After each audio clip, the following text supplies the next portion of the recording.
Hello and welcome to the next in the series of On the Sofa with Servium. My name is Steve Dawes and I'm the Services Director. The purpose of this series is to inform and enlighten our customers on new technologies in the marketplace, ones that we believe are going to deliver business advantage. I'm joined today by Steve Manzanero from HPE. Hi Steve, how are you? I'm good, thank you, Steve. Thanks for taking the time out. Would you like to explain to everyone what your role is within HPE? My name's Stephen Manzanero. I'm a systems engineer working for HPE, specialising in storage. So Steve, there's a lot of talk in the market these days about AI, artificial intelligence, and not necessarily in the data centre. From a HPE perspective with InfoSight, how can our customers benefit from that technology? That's a good point. There is a lot of talk, and it is talk around AI. But you really need to take a close look at the heritage and the background that's come from the InfoSight. It's come from the Nimble acquisition. So it's actually 10 years old. We have over 30,000 arrays sending telemetry to the infrastructure, and there's petabytes of data that sits there. And what drives AI is having the intelligence and historical data to make business choices and business decisions. And this is what InfoSight gives you. So imagine this. Let me take you on a journey. If we look at a customer's infrastructure, we go through the data center itself, having the capability to look at a data flow from the virtual machine, look all the way through the infrastructure back to the actual storage array, and make an informed choice on how your data is being presented, how it's being managed, and look at trends and management in that data center and the infrastructure that sits around it. This is the heartbeat and the element that actually drives the InfoSight system. So the concept is not necessarily is my machine broken, but how is my corporation working as an overall from a holistic perspective. It's quite leading edge, quite innovative. I'm presuming it sits across all the HPE storage platforms, because obviously we've done other videos around Nimble, 3PAR and so on. So does this sit across an agnostic sort of platform from HPE's perspective? It's not just storage. So we need to, again, the telemetry that comes in. So you're absolutely correct. Our Nimble platforms, that's a given, tick that box. 3PAR technology, tick that box, so our intelligent storage portfolio. But also now we've just recently announced that our server platforms are now part of this. And again, it's the end-to-end journey of your workload within the environment. But we're not stopping there. You're going to see more and more of the infrastructure that makes HPE unique and the number one within the market space coming into InfoSight. So all of that rich telemetry from our servers, network and storage in one easy to use portal to gain very vital granular business analytics. So talking about maybe some use cases, what's a typical customer? How are they implementing InfoSight? And from the intelligence it gives them, what are they then doing with that? So there's three very distinct areas that we see when we're using InfoSight. So our customers, for instance, use it as a tool to help look at ROI. So for instance, we can look at the growth of a data set. So it's very simple to look at InfoSight, look across your infrastructure, your business critical applications, and then be able to look at how that will grow. So for instance, I could go to my financial director and turn around and say, this business critical application is growing 30% year on year, and have a viable report that will actually show you that from a screen. The next part is the proactive management of the array. So did you know that over 50% of cases that are raised with our TAC are not storage related? Right. So InfoSight will give us the statistics that actually show that over 50% of those are normally application driven. Right. And from InfoSight, we can actually again look from the VM to the hypervisor, all the way to the network, to the server, to the storage. Very, very clear lines. And the last part is documentation. Being able to see what best practices are for the latest pieces of software based on real life analytics that we're seeing across, again, thousands of arrays that are now talking to that, thousands of servers that are talking to our InfoSight database. That's what our customers are using InfoSight for today. So our typical customer profile, sort of mid-market, corporate, enterprise, does this particular product apply across all market sectors? This product, again, we are having a view of your customer. So relevant as to whether you're a small to large. And in fact, in the mid-market is where we will see most value. It's important for our customers to do the jobs they're employed to do, not to look after infrastructure. Remember, it's the applications that are causing the problem today.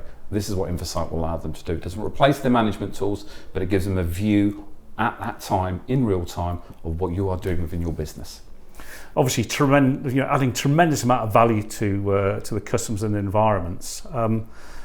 Doesn't seem, to me, the conversation I've had, a lot of people aren't aware of it. Is it one of the industry's best kept secrets? Unfortunately so, it is, Steve. It's one of my best kept secrets. It's one of the things that I'm very passionate about, and I always drive to my customers. In fact, I never really talk about technology. I talk about InfoSight. I talk about the value that we bring to a business on there. And now the message has finally come through that AI has actually been around for a long time. But now we're showing it working 100% within a data center and in our customers' environments.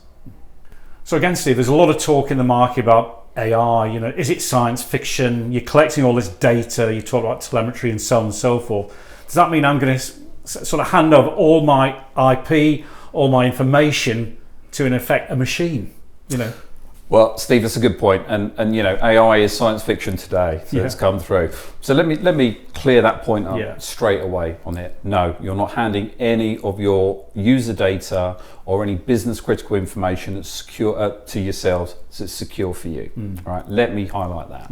What you are giving to us or sharing with us, on a common platform into our data lake that holds all this telemetry information, is things like fan speed, CPU, how many packets are going through the boxes, the usual statistics that you would be used to managing manually. That's what InfoSight's doing. So there is no user data, it's read only.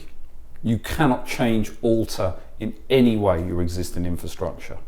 We cannot see any of your data within your arrays. So Steve, I'm guessing it's these data lakes that are driving AI. Can you explain a little bit more about that? You're absolutely correct. Artificial intelligence relies on historical data.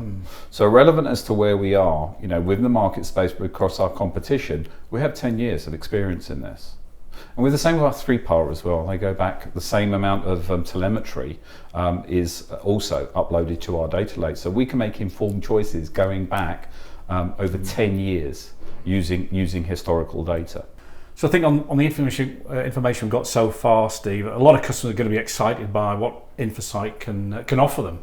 So what would you say the top 3 reasons why customers would implement InfoSight and the benefits?